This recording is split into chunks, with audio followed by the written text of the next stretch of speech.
तो जितने बॉडी के मसल्स हैं, पट्टे हैं, उनके लिए उनमें चिकनाई और वो सारी चीजें जो है ना, वो त्रावट वो रहनी चाहिए। वो आएगी हमारे यहाँ। अल्लाह के नबी सल्लल्लाहु अलैहि वसल्लम की हदीस है कि दूध एक मुकम्मल ग़िज़ा, और इस दूध में से जो निकलता है घी, यानी देसी घी, बतौर दवाई शिफा।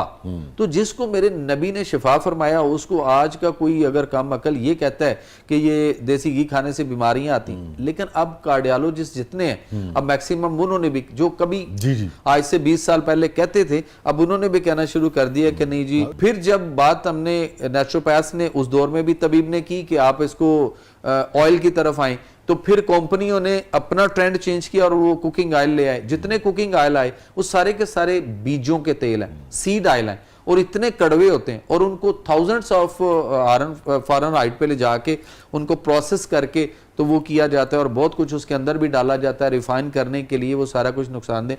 सबसे आसान हमारे यहाँ इस मुल्क में सस्ता तरीन सरसों का तेल है, वाफर मिकदार में मौजूद है, सस्ता भी है। उसके अलावा खुराक में क्या एहतियात करनी चाहिए और कौन सी चीज का इजाफा करना चाहिए? चिकनाई वाली चीजें, चिकनाई वाली चीजें जो है ना, इसको इनटेक करनी चाहिए। अच्छा, दिल के मरीज? जी, दिल के मरीज को नहीं कर रहा, इसी वजह से तो प्रॉब्लम है। अब देखें ना, गाड़ी के इंजन की नीचे से सील लीक हो जाए, तो ऑयल नीचे से निकल रहा है, इंजन ऑयल निकल रहा है, तो गाड़ी का इंजन सीज होगा या ठीक होगा? लेकिन वो जमने वाला मामला नहीं, आप नहीं सर, जमने वाला है ही नहीं। अगर जमने वाला होता तो फिर हमारे जो बड़े थे, हमारे जो बाओजदाद थे सबके, उनकी उम्रें देख लीजिए शाह जी कितनी थी, 100 साल, 150 साल, 125 साल, बड़े आराम से था।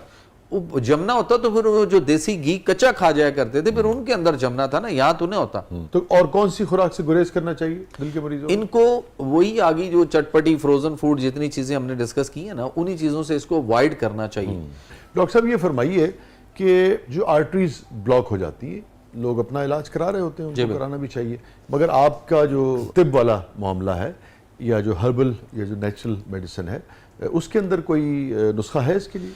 देखें, इसमें अकॉर्डिंग टू पोजीशन है कि चूंकि आजकल तो और भी बड़े मसाइल पैदा हुए हैं ना, हार्ट के साथ साथ ब्लड प्रेशर है, शुगर है, किसी का किडनी का इशू है, किसी का लिवर इशू है, बेशुमार मसाइल है। तो अकॉर्डिंग टू आपको उस पेशेंट के मुताबिक उसकी दवाई, उसकी इलाज, उसका खुराक परहेज देखना पड़ता है। लेकिन हमें ये देखना है कि आप अगर हम देखें कि आलम इस्लाम में सबसे पहला हार्ट का इशू जो हार्ट अटैक जो है, वो हजरत साद बिन अबी वकास को आया था आप सल्लल्लाहु के दौर में। तो आप सल्लल्लाहु ने उसी वक्त अजवा से उसका इलाज भी बताया था। अजवा की गुठलियां निकाल लें और उसको पीस के पाउडर कर लें, और फिर उसी अजवा की जो खजूर थी उसी के अंदर उसको अच्छी तरह कूट के यकजान कर लें तो बहुत अच्छा है। इसी को हम थोड़ा सा और आगे बढ़ाते हैं तो इस तरह से है कि अगर आप एक पंजीरी है कि आप खजूर लें, उसमें से गुठलियां निकाल दें, और उसके बाद उनका वजन, ये कोई भी खजूर हो, कोई भी जो नरम वाली खजूर हो, कोई भी हो, मतलब इस वक्त अजवा की बात नहीं कर रहे। अजवा हो तो भी अच्छा है, ना हो तो जो भी नरम खजूर आपको मिल जाए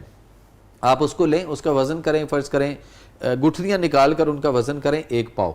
उसके बाद आप बादाम लाएं साबत, उसको तोड़ के उसमें से गिरियां फ्रेश निकाल के तो उनका वजन करें 1 पाव। तो अब इन दोनों को आप थोड़ा थोड़ा डाल के चट्टू बट्टे में अच्छी तरह कूट के इनको यकजान करते चले जाएं। ये जब आप इतना कूट के यकजान कर दें कि आपको गिरी और खजूर जो है ना वो मिक्स हो जाए बिल्कुल अच्छी तरह, तो उसके बाद 1 पाव उसके अंदर शहद डाल लें और उसको मिक्स कर लें उसके अंदर। हार्ट का पेशेंट भी, इवन दो मैं इसको ये कहता होता हूँ कि आप सल्लल्लाहु की वो पंजीरी है जो आप सल्लल्लाहु अपने घर साहबा को, अपने आने वालों को, अपने घर में अहले खाना को भी खिलाया करते थे और फरमाया करते थे कि भाई आप साहब जो लोग हैं वो इनको लें। तो ये इतनी कमाल की ये चीज़ है कि इसके लेने से हमें किसी मल्टीविटामिन या विटामिन की ज़रूरत नहीं रहती जो आर्टिफिशियल इस वक्त मार्केट में अंबार लगे हुए और अंधाधुंध ले। आखिर में डॉक्टर साहब, एक और मर्ज बहुत कसरत से अब पाकिस्तान में भी पाया जाता है, और शुगर के मरीज जो हैं, और कुछ बॉर्डर लाइन पे हैं, नहीं है तो नौजवानों में भी बहुत ज़्यादा हमने देखा है, जवानों में भी कुछ बॉर्डर लाइन पे बाज़ औक़ात चले जाते हैं, बाज़ औक़ात लोगों को जैसे बाकायदा शुगर हो जाती है, फिर उसके अंदर भी टाइप 1 है, टाइप 2 है। उस हवाले से क्या खाना चाहिए, क्या एहतियात करनी चाहिए, कौन सी खुराक से गुरेज करना चाहिए ताकि रमज़ान में शुगर जो है वो गड़बड़ न करे? ठीक है, अगर तो ये लोग रोज़ा रखेंगे ना तो ये ऑटोमेटिकली सेहतयाब होंगे आप सल्लल्लाहु अलैहि वसल्लम की हदीस के मुताबिक, और कंटिन्यू रोज़ा रखें और एंड पे जाके ये चेक करेंगे ना अगर ईद के करीब जाके, तो सही मानों में हकीकी ईद की खुशियाँ इनको मिलेंगी जिनके कोलेस्ट्रोल बढ़े रहते हैं, शुगर बढ़ी रहती है, इंसुलिन लगाने के बावजूद कंट्रोल नहीं हो रही, तो ये रोज़ा रखते रहें तो इनको फायदे देखिएगा कितनी अच्छी मिलेगी। लेकिन ये जाके मशवरा करते हैं ना, कि कहते हैं डॉक्टर ने कहा आपकी शुगर प्लस माइनस हो जाएगी, आपको इंसुलिन मसले गड़बड़ हो जाएगी। कुछ भी नहीं होता।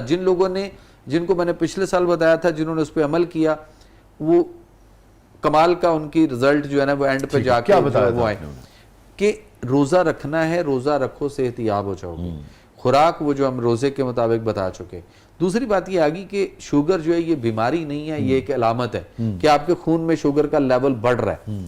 सबसे पहले तो ये है कि हमें गंदम छोड़ के हम जौ का आटा, जौ का दलिया, जौ की रोटी, क्योंकि आप सल्लम ने अपनी पूरी जिंदगी सबसे ज्यादा जौ की रोटी तनावल फरमाई है। उसके बाद चावल छोड़ने। मगर बहुत से लोगों को हाइपोग्लिसीमिया का इशू होता है ना, शुगर जी होता है, लो हो जाती है। लो होती। तो अगर उन्होंने अफसार सहर के वक्त कुछ खाया है और फिर शाम तक असर के बाद आते आते, तो उसका क्या हल है कि वो हाइपोग्लिसीमिया में न जाए? देखें, वो अगर सुबह अपनी सैरी में भी खजूरों का इस्तेमाल रखें। अच्छा, खजूर वाहिद एक ऐसा फल है मेरे अल्लाह ताला का, उसकी ऐसी करम नवाजी है शाहजी हम पे कि अगर एज अ न्यूट्रिशनिस्ट हम उसको देखें तो खजूर जो है ये जैसे ही आप खाते हैं, तो कोई भी खुराक अगर हम खाते हैं तो वो हमारे 3 घंटे मैदे में रहती है, 4 घंटे छोटी आंत, 5 घंटे बड़ी आंत, और 12 घंटे के बाद डाइजेशन होके वो खुराक आपके खुलियों तक, नस नस तक वो बतौरे जैसे कहते हैं ना एज एनर्जी डेवलप करती है। खजूर वाहिद ऐसा फल है कि जैसे ही इधर से खाया, चबाया, अच्छा इसको जितना देर तक आप चबाते रहेंगे उतना ही अच्छा है। ठीक। तो इसको चबा के अच्छी तरह से इसको महलूल बना लें, यहाँ पे लुआब बन जाए, लुआब बन जाए, फिर इसको इनटेक करें।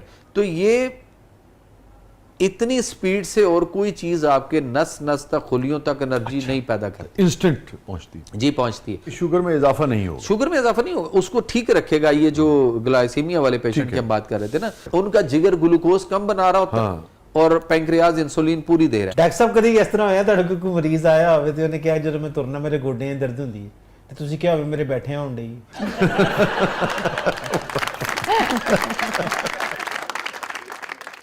अच्छा, एक चीज और जो कौम को बतानी है बड़ी जरूरी है कि अल्लाह ताला की दुनिया में बेशुमार मखलूक है जिनके पाँव हैं। वाहिद इंसान है जो हम जूते पहनकर फिरते हैं। हमें नंगे पाँव जमीन पे अपने आप को अर्थ करना है। हमारी बॉडी के अंदर भी यहाँ पे नर्वस सिस्टम है, मोटर न्यूरॉन सेल्स हैं, वहाँ पे करंट रिफ्लेक्ट करता है पूरी बॉडी में, पाँव से निकलता है, जमीन के कश शकल के साथ अर्थ करता है, जिसकी वजह से हम खड़े हो सकते हैं, चल फिर सकते हैं। सम टाइम ऐसा हुआ होगा आपने शाह जी किसी के साथ हाथ में लाया या ऐसे टच किया तो एकदम ऐसे झटका लगता है कि भाई करंट पड़ा है मुझे आपसे। हाँ, वो कहते हैं लग जाता है।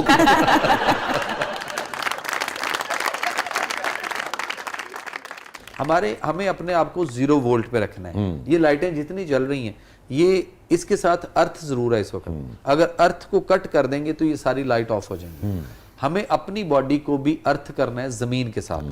तो हमें कुछ नहीं तो कम से कम वो जो सुबह की मॉर्निंग वॉक हम कभी किया करते थे, नंगे पाँव जो उसके ऊपर घास के ऊपर, वो नहीं तो जमीन के ऊपर कुछ ना हो तो आप जब भी टाइम मिले तो आप कम से कम 40 मिनट अपने जूता उतार कर, सॉक्स उतार के अपने पाँव दोनों धरती के साथ जमीन के ऊपर। ठीक है। और ये फर्ज कर लीजिए अगर कोई शख्स फर्स्ट फ्लोर पे है, सेकंड फ्लोर पे है, तो उस पे भी उसके यही असरात होंगे या फर्श पे नीचे, यानी कि जो जमीन है? फर्श पे नहीं, हाँ, जमीन पे होना है हमने, नीचे टाइल पे, पत्थर पे, या उस पे हम बात नहीं कर रहे, जमीन पे, कच्ची जमीन, मट्टी या घास वाली जगह। उसके असरात क्या पड़ते हैं? उसके साथ ये कि आपकी बॉडी का टोटल सॉफ्टवेयर, आपका हार्डवेयर जितना है बॉडी का, वो सारे का सारा अपडेट हो जाता है। किसी मैकेनिक के पास जाए ना जो इलेक्ट्रॉनिक्स चीजें ठीक करता है, उसके पास एक मीटर होता है जिससे वो किसी पुर्जे को चेक करता है।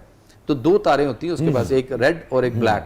तो जो रेड वाली अगर उसको हम पकड़ेंगे तो चेक करेंगे तो वो जो नीडल है उसकी वो 0.4 पे जाती है। तो इसका मतलब है हमारी बॉडी के अंदर 4 पॉइंट हमारे जो है ना वो इलेक्ट्रॉन बड़े हुए हैं। तो हमें उसको 0 वोल्ट करने का तरीका, वोल्टेज बढ़ गए हुए तो हमें 0 वोल्ट कैसे करना है कि हम 40 मिनट जमीन पे ऐसे नंगे पांव रख के बैठे रहें, बस बैठे रहें, चले रहें। अच्छा, चलना है चल दें, ठीक है, चलते रहें या रख के जुड़ जाए, टच तो मस करें। उसके बाद 40 मिनट के बाद आप उसी तार को दोबारा से पकड़ेंगे तो वो जो वोल्टेज आपके 4 पॉइंट बता रहा था वो 0 पे आ जाएगा। और 0 पे हमें रहना चाहिए। अच्छा, एक और चीज है, आप ये जो आप कह रही हैं साइंटिफिकली दुरुस्त जी दुरुस्त है, प्रूवन जी प्रूवन है। डॉक्टर साहब कभी ऐसा है कि मरीज ने आके किया होवे डॉक्टर साहब मैंने नींद नहीं आती ਤੇ ਤੁਸੀਂ ਕਿਹਾ ਵੇ ਮੇਰੀ ਤੇ ਆਪਣੀ ਲੱਤ ਸੁੱਤੀ ਪਈ ਆ ਵੇ क्यों कहेंगे यार वो? यार मैं गल करना पे डॉक्टर साहब ने।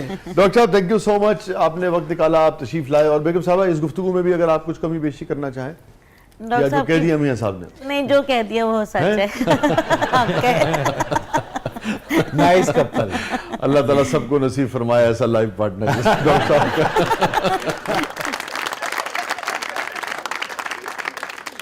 और डॉक्टर साहब जाने से पहले मैं सिर्फ ये चाहूँगा कि बहुत सारे लोग ना बहुत मामूल के साथ एक्सरसाइज करते हैं और उनको भी ये समझ नहीं आ रही होती बाज़ औक़ात कि रमज़ान में उसको कैसे एडजस्ट किया जाए ना, और कितनी की जाए, उसमें को कमी की जाए, कुछ बेशी की जाए, या उतना ही करते रहें जितना, और उसके लिए फिर क्या एनर्जी जो है उतनी रहेगी?